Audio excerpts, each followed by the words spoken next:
Hello everybody, Larry Young here again with another segment of OLaMan, Living Life with Purity. And today I want to ask a question. Why do we have so many Karens? And how are these Karens affecting church attendance across the board, here in the United States in particular? And what I want to talk about is try to establish what a Karen is in the common vernacular, if you don't already know. A Karen is typically somebody who's an overeducated white female who thinks that she has a moral superiority over other people in her surroundings, and that because of her established degrees and things like that that she's gotten from her local university or whatever, that her rank is that superior over anyone else around her, and she has to be listened to, and her direction is superior to anyone else's view. So Karens have an overinflated view of their own importance, or lack of importance as it may be, and it causes pain in relationships all across the board. So how did we get so many Karens? Well, they're typically defined as being an unhappy liberal woman who is negatively affecting things around them, and I want to talk about how it's affecting church attendance. So typically, the more educated these people become, the more self-determined they feel they are, and the lack of God becomes even stronger voice in their lives. They think that God is an abstract idea only for poor people who are ignorant and haven't learned what they've learned, have not attained the education levels. So they think that God and the notion of God is for idiots. A lot of these women, they linger in school until their mid-30s. Some of them are working jobs on the side, mainly as social type workers or school teachers, things like that. They will work and continue to go to school, and they will put off entering into their regular adult stream of life until they've achieved their not just their undergraduate degree, but an advanced degree of some sort, sometimes two, because they stay in school trying to get ahead, as they say. And they're putting off their relationships with men. They're not dating. And so while this is going on, while these Karens are staying in school until their mid-30s, what is happening around them is the pool of available men is shrinking more and more each day. And so when they went into their college life as an undergrad and doing bar hopping and social climbing and things like that, there were lots of guys around, and they thought that the supply would never really end, and they would just have an opportunity. They could just put things off until such time. Then when they get out of school, they find that this pool has dropped down, and men aren't, knocking on their door because they're not as youthful and pretty as they used to be, even though they're only in their 30s. But sometimes, what we happen, the freshman 15 pounds turns into the postgraduate 110 pounds. And not saying that's across the board, but it happens. That's why they have XXL or XXXXXL sizes. So they find out the pool of men available for them has dropped, and they're not really satisfied with the group of men that are left for them, because these men aren't really manly that are available that are left. They're more of feminized men that have been worked on throughout their entire lives to be feminized, not only by the school systems, but by the church people or by even their own mothers. Hopefully their dads aren't doing this to them, but we have so many boys and young men are being raised in single-parent homes, and it's usually the mother that gets them. And the mother typically doesn't know how to have a relationship with the young man because she never went through that. So she tries to portray and push ideas that are more feminine in regard on their young man who's developing, and this causes a bit of confusion in his brain. And he wants to evoke and be a man and do manly things and do these kind of courageous types of things, but he's typically put back in his seat by a dominant female in his life, many times a mother or a teacher, telling him to sit back and, don't do that. Women don't like that. We don't want men that are voicing such strengths and things like that to us, because it imposes some sort of superiority over the females who might feel inferior because of their physical statures. It all goes to basic mental thinking.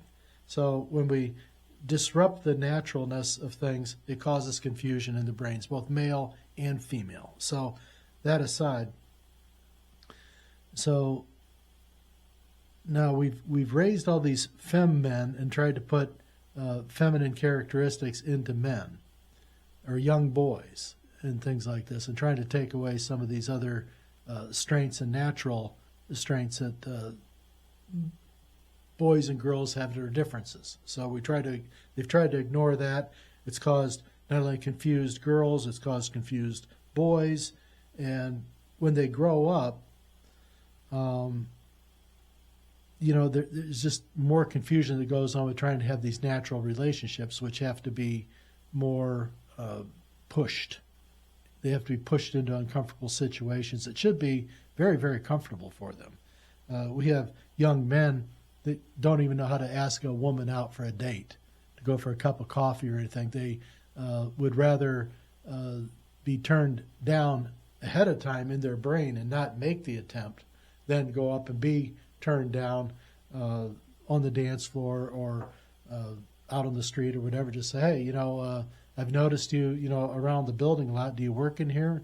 Yeah. Would you like to go get coffee sometime? Oh, no way. Not about that. And so the men get shut down and they don't try again. So what do? They go back home, they play with their Xbox, and they play with themselves, and they don't find themselves nurturing an attraction and a actual physical relationship with a woman. They just figure, what's the point? They're just going to shut me down, and I don't need that. And so this has been happening with these Karens coming along and these assertive, educated women. God love them, but they're messed up, and we have to help them be, women that are attractive to real men again. If they want a femme-man relationship, go right ahead, but they're going to be unsatisfied later on, and I think their divorce rates are going to be even higher than the typical 50% right now. So our society is really messed up, and likewise, these remaining femme men who are left over after the real men got picked over by the real women earlier in their 20s and early 30s type of stuff, these femme men that are left over aren't really interested in one of these aggressive females because it brings up like a latent resistance that goes back to their childhood and development. So we've really messed with the architecture and the construction of our social norms that are in our basic DNA and infrastructure as we are designed as boys and girls, men and women, by God's design. When we try to mess with that, we create problems, not only for ourselves, but for those around us. So when these women do get out and they find a guy to set up house and all like that, what happens many times, we're finding out from counselors and from the analysis of the divorce rates afterward, is that the women didn't so much want a man as in a protector role as they wanted a man that they could control, that they could not necessarily take as a husband and a spouse, but more as a domestic hostage. And so what they're looking for is a man to help them procreate, have a baby, then help pay for that baby under their terms. And this is more control that is coming down and is making men upset and unsatisfied, and women are upset and unsatisfied because what they thought they wanted isn't what they really wanted, and now we've got this totally screwed up roundabout going on. They can't find the exit ramp. They just keep going around in circles. So we've got these Karens out there. We've got feminized men who are out there. Now, also as part of this group of feminized men, and this has been going on since the 1960s in heavy doses, in my life especially. I've seen it all the way through up the ladder, is that with this feminization that's gone on, it's shut down the natural instincts of men as protector providers, as they're naturally designed through their DNA. So putting that down a little bit, this same group of men, boys and men that have been brought up in this time, out of the same pool of people have come our preachers and teachers and pastors and other folks that are leading our religious institutions. And so I'm not going to talk strictly just about the Catholic Church, but all churches across the board, Lutheran, Methodist, whatever, even Amish. I talk with my Amish neighbors, and they see this in this realm of competing ideas out there. They're losing more and more of their young people to the world, and that's their choice, and they understand that, but they see their numbers even getting reduced by way of natural attrition with the attractiveness of the world. Now, their attractions are different than what the Karens are, but there's pressures all over, and this isn't new. So, but we've got this group of men who are more feminine than they are manly, and they're now inhabiting the pulpits. And so what happens in that instance with this other group of young men coming up who are fighting these inclinations about my manly instincts versus my social pressures to be feminine and nice and kind of wussified, is they really don't see any relevance in going and listening to this sort of passive, progressive preacher talking to them and trying to further emasculate them down, when their whole naturalness is to try to rise up and be a man. They're being put down and say, no, fight those feelings. You have to be passive. You have to be basically turning yourself into a victim of sorts. And this is the new collateral that these progressive uses, is how can I be the victim here, and how can my victimhood be more illustrative than your victimhood? Who's going to be the bigger victimhood? So you see this kind of like escalation of ideas going forward. I'm a bigger victim than you are because blah, blah, blah. Oh, you poor thing. I thought I was a victim. Oh, you're so worse. And this is how they're working through it. It's really messed up. It's got a lot of this stuff going on with it. And we have to change that, because this is not productive. I can shoot these things all day, and it isn't going to do anybody any good. And they do the same thing. They're lighting cars on fire and all like this. What used to be their banner of, idealism and, this great, eco belief system, save the world with an EV. Now they're saying, shut it down and go buy a gas guzzler again. They don't know what they want. And this is causing friction all across the board. So the churches are having troubles, society is having troubles, our institutions that had been once considered beautiful are now considered questionable. And this is causing lots and lots of problems out there. So we have to fix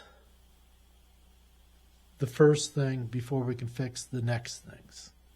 And so what we need to do is we need to bring men back. We need to allow men to be men. We need to encourage them to be men.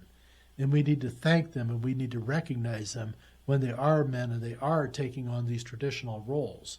And the women need to relax a little bit and realize no one was ever really after them. This was something they constructed out of their own ideas. There may have been instances, the outlier situations here and there, but it wasn't across the board like they tried to make it out to.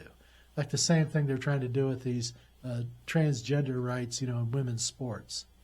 They don't have a right to be in women's sports.